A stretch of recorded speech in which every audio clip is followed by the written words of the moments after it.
because of the Flying J brake job, we missed our factory tour. And instead, we decided that we were still going to enjoy ourselves and go to the Heritage Center and see what they had to offer.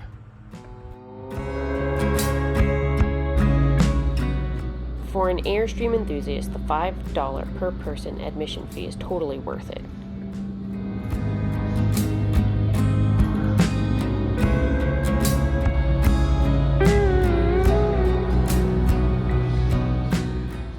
On the wall in the Heritage Center, there's a timeline of Wally Byam's life and the inception of the Airstream idea and the Airstream's evolution through time.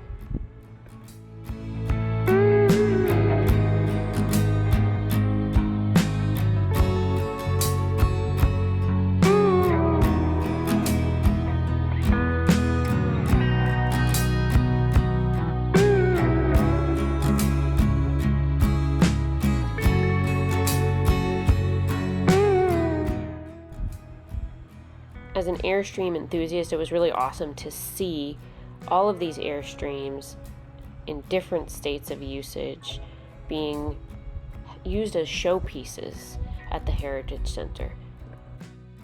These Airstreams had been on adventures. They weren't just museum pieces. They had dents and patches and repairs, scuffs, and really had been around the world exploring, which really resonated with both Andrew and I.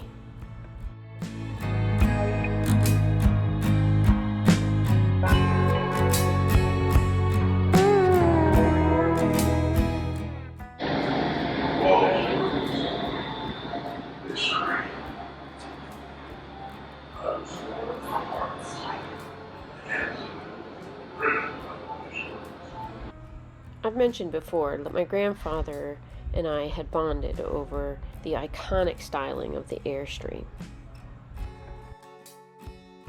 He really understood my passion and excitement for these iconic road warriors.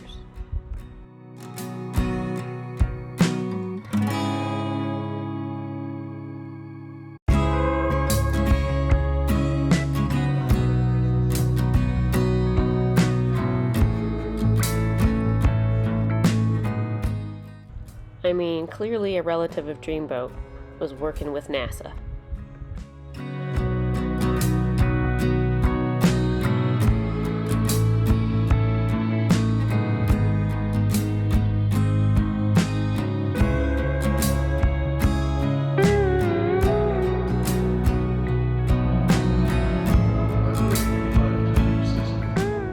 Multimedia presentations that complement the display of the old Airstreams.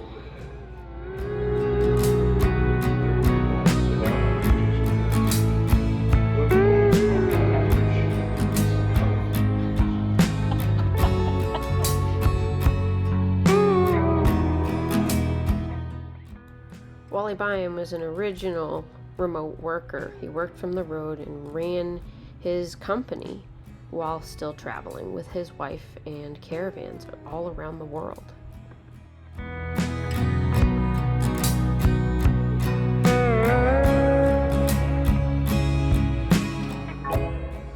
Andrew's favorite Airstream was the hearse motorhome that was subtly debadged and just kind of awesome and pretty creepy all at the same time.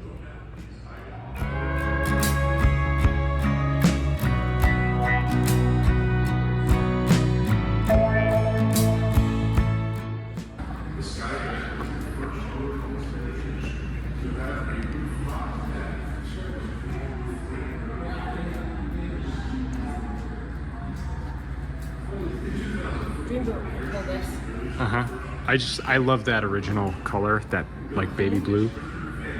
It's perfect. These are perfect. Unfortunately, due to some technical difficulties, we did not make it in time for a factory tour today. But there it all is.